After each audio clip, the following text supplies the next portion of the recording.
within an emergency at us to see how we as a command team handled it, and it wasn't tactics, it was how you got the resources that were available to you and put them out to where they were needed on the ground. And again, there you're talking time saves lives. Yeah, it was all based on, again, not tactics. That's the hardest part for a lot of us, that we grew up as being how are we gonna put the fire out? How are we gonna deal with all this stuff? This was more, here's all these people that are coming from around the world, and where are you gonna send them to best serve the people of Costa Ricardo? It was quite an eye opener. It was a good experience, because the only other way to get into an incident command post and something like that is for it to actually happen. So it was very, very well thought out. There was trigger points, there was all these time frames, even to the point where when you were in the simulation room and we were working on radios, and if you were the captain of an engine in this other city, you told them on the radio that you were going to come up to the command post in 10 minutes. You waited 10 minutes, you put on the fire garb, and you walked to the next room in there like you were really out there on the scene. We did a lot of air ops, so that's big in the wildland fire world. So we were using helicopters to put out fire, but we were also getting people out of a mine collapse and flying them to a place. So even when you were on the helicopter and you were playing a pilot, you had a computer that had the rotor in the background making noise, so the people in the command post got the feel for what was going on. Well, I hope it never happens, but we are in the flight path of a lot of planes and jets that come over and land at Minneapolis St. Paul International Airport, yep. Take off and land. So I could see some kind of a crash. Hope it never happens again, but you want to make sure you're ready for something like that. Well, that's really what this is doing. So the state and all the states have IMTs that are called the incident management teams. So the training that we got this week helps you mostly in your own community if that happens in your community, but you can also, there's guys on that, and I'm not one of them yet, but I'm looking at doing that, is when you get enough of this training in these different training scenarios, you can sign up to be those teams, and the states help other states out in the country. So we sent a team. I know of the one person that was in class with that went to Katrina. No, he was in Florida. Was that Katrina in Florida? He went to the Florida hurricane. So you go down there as a Minnesota IMT and you do a week stint. So you talk about these hurricanes and these big disasters that last for a few months. Nobody can deal with all the stuff that's thrown at you in a situation like that. So the word goes out to all the states that we need, a type 3 IMT team or a type 1 or 2, whatever they ask for a week. And then you go down there and you share the load with other people in the country that have the same training. I mean, I think quite often about the number of vehicles that come down the interstate every day with hazmats on them. Yeah, that's probably in the city of Faribault. That's our biggest threat when we do a threat assessment in the emergency management world. We always talk about tornadoes. They're easy to talk about because they are a possibility, and when they hit, they're devastation. But the odds aren't really there, knock on wood. Right. But there's a lot of other threats, and that is one of them here, with a rail going right through town and 35 going basically right through town. That's even higher than a tornado when it comes into the realm of possibility. Well, I think we'd be very surprised to know just how many vehicles, hazmat, come through the interstate here every day. Yeah, we don't really want to know. Can we change that subject? Well, I'm just saying. No, you're right. It is, and it's very safe. It's a very safe means. It's obviously safe because we've never had it. Yeah. The pipelines too. We hear about pipelines too. They go right through town, but they're very safe. But there's always that what if. That's the world we live in. Is what if this happens? So that's based a lot of our training. So even though the stuff that we got thrown at us for the poor people of Costa Ricardo had all this going down at a time, not that it's totally out of the realm, but it's a little bit of a stretch that you'd have. That was Murphy's Law coming in. So you have a fire, and then you have a hurricane coming at you, and then you have 2 helicopters crash. I mean, it's stuff like you see on TV, but you have to be ready for that kind of stuff. Well, you remember the major flooding of, I forget what year it was, but up in the Grand Forks area, they had lots of fires. Yeah, and in addition to the flooding. these IMT teams are not only used, they're being used right now for the Super Bowl. So they have people up there on an IMT team that are prepping for where all these different resources are going to go. Where are all the fire trucks and the ambulances and the police? And it's not only emergency services. There's all this stuff that we have to take care of people, because you're going to have a big influx of people up there, and nothing is set up to handle all these people. So there's IMT teams that have been planning for months, along with everybody else, but they're probably really really getting into swing this week going forward, putting together and implementing the plan that they've been working on for the last few months. And realistically, if a jet ever were to crash, say, here in the Faribault area, you wouldn't be able to handle all that either. You'd have to have some assistance from other departments. Correct. Right? You call neighboring departments. You talk about airlines. You're bringing in the FAA. Yep. You're bringing in people from all over, and you can't just call them up and say, "Come here and help." They're coming here.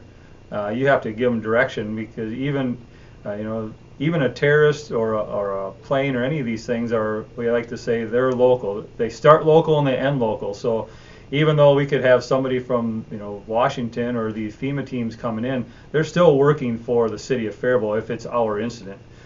Granted, we give them the blessing and say, go do what you do. We don't tell them how to do it, because we probably don't know. Right. But they still fall into our incident command structure, and they're a tool for us as the command post people running the incident to take care of and help get the community back on its feet. Yeah, a friend of mine just retired. He was an investigator with the FAA. He'd fly all over the country, and investigate these gruesome plane accidents or whatever.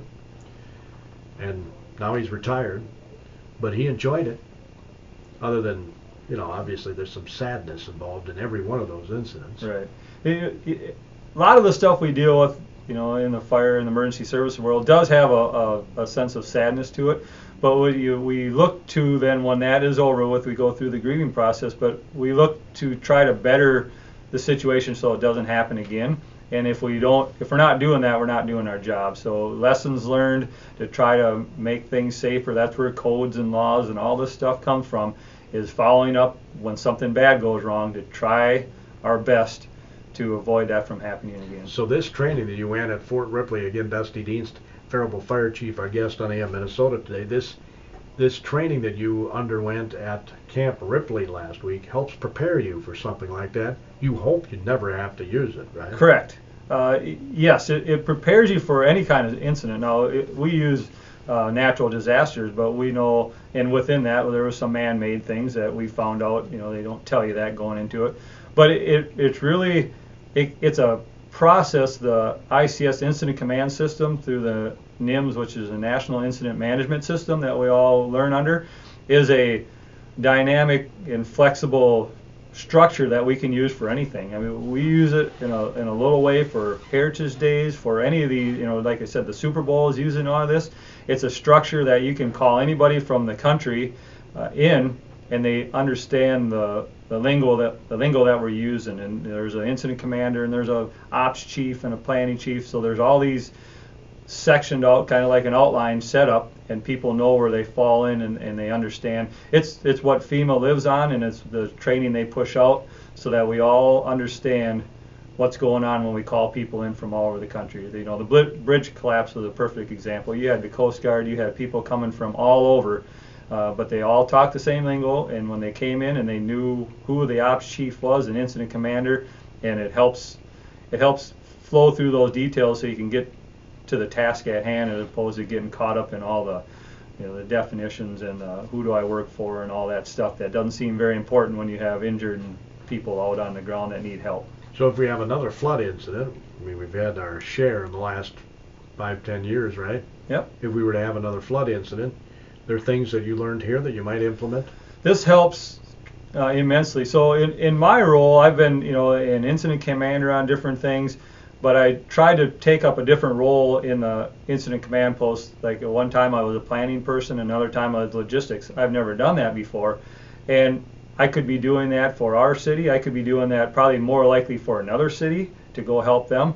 But it also helped me know what the role of that person is, So if I'm the incident commander and I have to pick somebody to be in that role, I know what they have to be doing, and it helps me pick a person based on their background or their strengths to best serve that role to help the situation at hand. Yeah, I would guess not everybody could be an incident commander.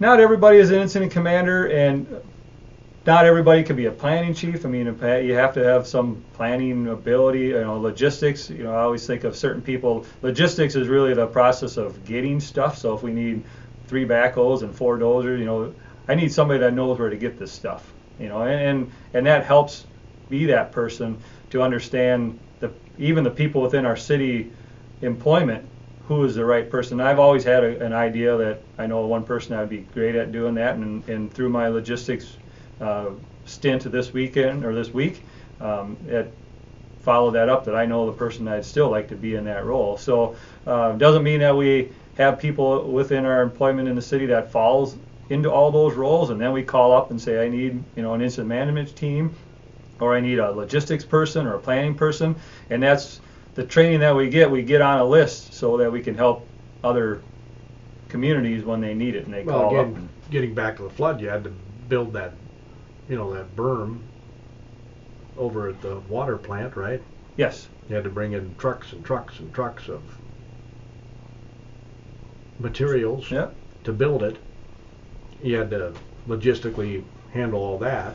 Yep, and unfortunately, or fortunately, depends on how you look at it, we know what we have to do, and I think there's a pretty good plan, I know there's a pretty good plan to try to make this happen permanently, and so we don't have to deal with this again.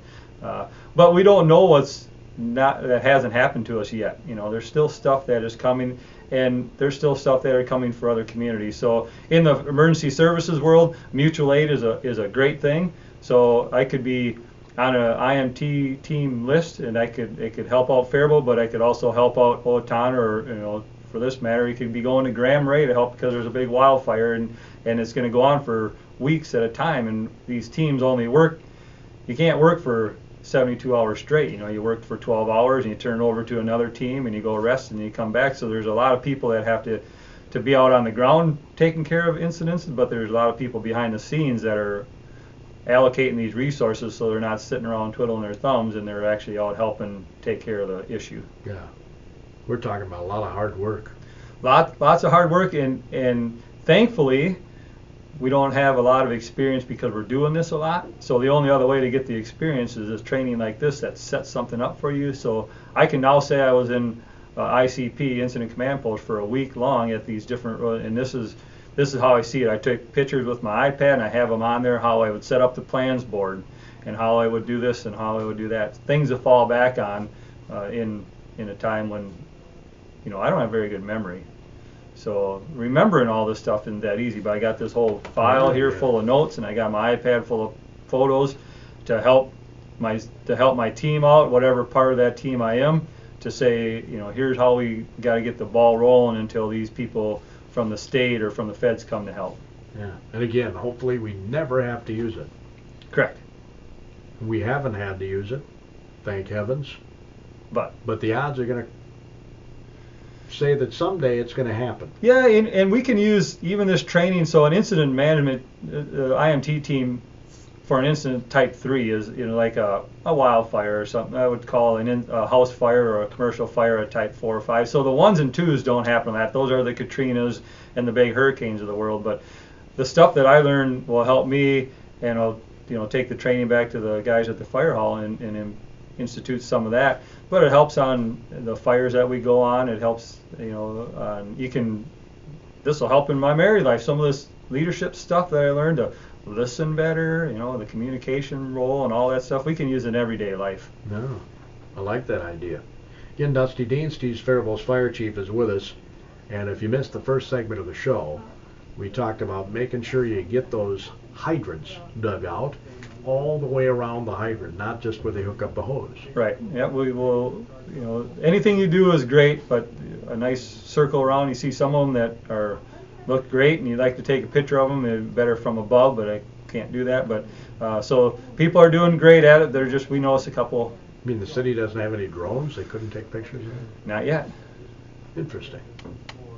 That'd be another thing you could use on incident command It's been talked about for the emergency services world is disaster recovery, for looking at where the most damage is without sending people in. So there's some stuff we've toyed with, but there's a lot of them out there that we can call mutual aid on and have them bring in drones to help us out. Right. I guess I'm a little surprised that maybe the police department might need them too. Well, baby steps. They're still working that drone stuff, still pretty new. So. And when you're going on a fire, wouldn't it be kind of cool to send a drone up and see what the situation is like before you send men? Yes, this is the old person in me, the old school person in me, is it takes resources to do that and to fly it up, and it takes time on that, and sometimes, some just good old fashioned manual recon with a fire hose to find out what you have and then take care of it right away, as opposed to finding out and then going and take care of it later. So it's a timing thing. Yeah, you're right. But there are incidences where they would be a lot safer, and we've looked into, we're looking at it as a county, as a city. We don't all have to have one, so those kind of things are in the works. Yeah, you could share. Share, yes. I like that idea. Well, thanks, Dusty. So you'd recommend this? Not anybody can go to this, though. No, you have to be a part of the emergency services, and it I don't know if they maybe only do it, I think, once a year at the most, because it was quite expensive. It took a couple different agencies to get together to pay for it. I never did hear what it cost, but and pretty intense. Pretty intense. It was. You do it right at Ripley. It's a cool place to train, but the food services, everything's right there, because it was going to training when it was still dark in the morning and not leaving the building until 5:30, 6 o'clock at night, because you'd eat right in there. So we take little breaks here and there, but yeah, felt like a free man when I got to drive off camp on Friday afternoon. Well, I'm glad you had a good experience. It was a very good experience. And you can, again, hopefully you don't have to use it here, but you can use it, as you mentioned, on various fires or anything. Yep. It doesn't have to be some sort of major catastrophe. Thanks again, Dusty, for coming in on short notice. Thank you. Dusty Dienst, Faribault's fire chief. Tomorrow, Jerry tells me he's going to hopefully have a young lady with him talking about the Midwest Dairy and what they're doing with the Super Bowl. Wednesday, we've got some folks coming in talking about the Lions Pancake Breakfast. Yep, that's this weekend. You can get tickets from yours truly if you haven't got them yet, because we're a Lion. That concludes today's edition of AM Minnesota. You're in tune to KDHLAM Faribault, Minnesota. Thursday, BA Argentina students.